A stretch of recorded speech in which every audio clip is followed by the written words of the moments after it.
আমি কোনোদিন কোনো তদন্ত এড়িয়ে যাইনি। রবিবার, সোমবার, মঙ্গলবার পরপর 3 দিন তদন্তকারীদের আতশকাচের নিচে অভিষেক বন্দ্যোপাধ্যায়। সই জালিয়াতি কাণ্ডে সিআইডির তলবে গত বৃহস্পতিবার হাজিরা দেওয়ার পর রবিবার ফের ভবানী ভবনে পৌঁছন অভিষেক বন্দ্যোপাধ্যায়।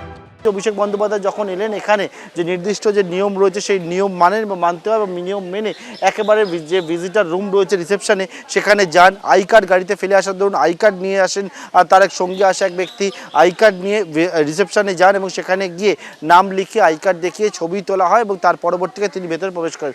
অভিষেক বন্দ্যোপাধ্যায়কে ম্যারাথন জিজ্ঞাসাবাদ করে রাজ্য পুলিশের গোয়েন্দা শাখার অফিসাররা।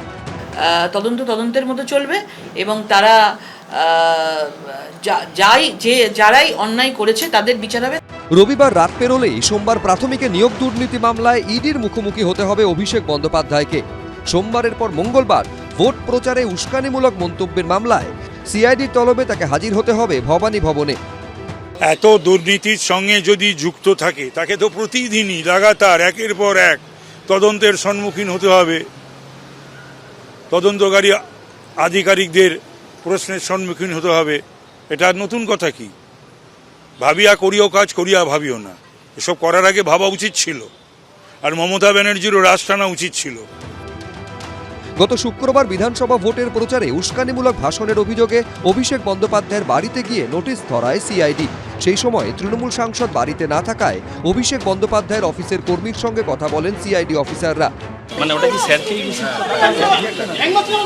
তাহলে ওয়েট করতে হবে, আমার তো রিসিভ করি আর প্রায় 3.5 ঘন্টা অপেক্ষা করার পর অভিষেক বন্দ্যোপাধ্যায়কে মঙ্গলবার হাজিরার নোটিশ দেয় সিআইডি।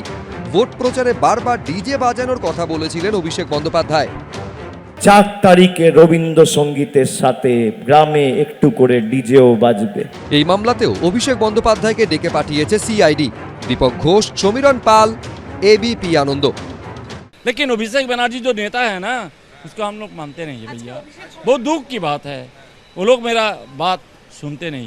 আগামী দিনে মমতা বন্দ্যোপাধ্যায় এবং তার সাথে পার্টির সাথে অভিষেক বন্দ্যোপাধ্যায় ছাড়া আর কোনো সাংসদ থাকবে বলে তো মনে তো হচ্ছে না। ভাঙন শুরু হওয়ার পর থেকে বিদ্রোহীদের নিশানায় অভিষেক বন্দ্যোপাধ্যায়। লাস্ট যে সেশন আমি অ্যাটেন্ড করেছিলাম, আমি একটা প্রশ্ন জমা দিইনি। তার কারণ হচ্ছে হঠাৎ করে কলকাতার ক্রাউন প্রিন্স সে তার দিল্লির রিংমাস্টার আমাদের ডেকে বলল যে আর কেউ কোনো প্রশ্ন দিতে পারবেন না। এই পরিস্থিতিতে যারা এখনো মমতা বন্দ্যোপাধ্যায় তৃণমূলে রয়েছে তাদের একাংশের সঙ্গে অভিষেক বন্দ্যোপাধ্যায়ের সংঘাত বাজছে। শনিবার সন্ধ্যায় মমতা বন্দ্যোপাধ্যায়ের কালীঘাটের বাড়িতে বসে তৃণমূলের কর্মসমিতির বৈঠক।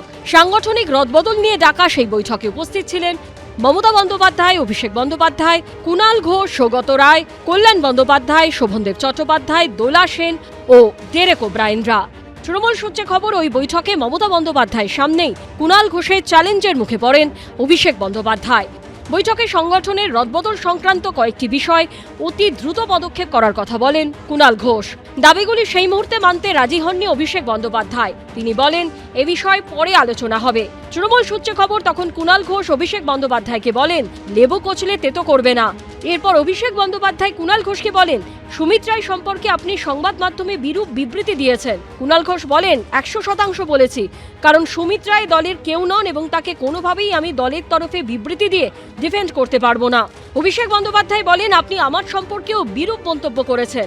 কুণাল ঘোষ বলেন আমি তোমার সম্পর্কে কোনো বিরূপ মন্তব্য করিনি। অভিষেক আমাদের দলের সর্বভারতীয় সাধারণ সম্পাদক, দলের অবস্থানে আমার নেতা এবং ও বয়সও আমার থেকে ছোট হলেও ও আমাদের দলের অন্যতম শীর্ষ নেতা, আমাদের নেত্রী মমতা বন্দ্যোপাধ্যায়। আমি ওকে খুবই ভালোবাসতাম বা বাসি। তৃণমূল সূত্রে খবর, শনিবারের বৈঠকে কুণাল ঘোষ ও অভিষেক বন্দ্যোপাধ্যায়ের মধ্যে কথা কাটাকাটি চরমে ওঠে। তখন মমতা বন্দ্যোপাধ্যায় চেয়ার থেকে উঠে আসেন। অভিষেক বন্দ্যোপাধ্যায় ও কুণাল ঘোষ দুজনেরই মাথায় হাত রেখে বলেন কুল কুল, এখন মাথা ঠান্ডা করে একসঙ্গে কাজ করতে হবে, এখন মাথা গরম করার সময় নয়। সূত্রের খবর, কুণাল ঘোষ তখন মমতা বন্দ্যোপাধ্যায়কেও জানিয়ে দেন অভিষেক বন্দ্যোপাধ্যায়ের পিএ সুমিত রায়কে সমর্থন করে তিনি কোনো বিবৃতি দিতে পারবেন না। পরিস্থিতি সামলানোর চেষ্টা করেন কল্যাণ বন্দ্যোপাধ্যায়ও। আমি তো সুমিত রায়ের মুখপাত্র নই, সে কত বড় জিনিস আমি সে নিয়ে কোনো মন্তব্য করছি না। অভিষেক বন্দ্যোপাধ্যায়ের আপ্তসহায়ক সুমিত রায়ের খোঁজে শুক্রবার গভীর রাতে অভিষেক বন্দ্যোপাধ্যায়ের কালীঘাট রোডের বাড়িতে যায় শালবনী থানার পুলিশ।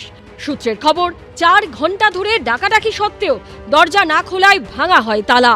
পুলিশের দাবি, জমি জালিয়াতি ও প্রতারণা মামলায় ধৃত প্রাক্তন তৃণমূল বিধায়ক সুজয় হাজরাকে জেরা করে উঠে এসেছে অভিষেক বন্দ্যোপাধ্যায়ের আপ্তসহায়ক সুমিত রায়ের নাম। এরপরেই সুমিত রায় সম্পর্কে ক্ষোভ উগরে দেন কুণাল ঘোষ। সুমিত রায় জাতীয় লোকজন, এরা গোটা পার্টিটার 12টা বাজিয়ে দিয়েছে। বিরাট বড় বড় ব্যাপার, ফেরেববাজগুলো কোথায়? সব মিলিয়ে মমতা বন্দ্যোপাধ্যায়ের তৃণমূল এখন এলোমেলো।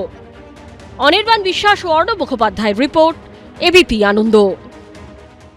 এবিপি আনন্দ, এগিয়ে থাকে, এগিয়ে রাখে।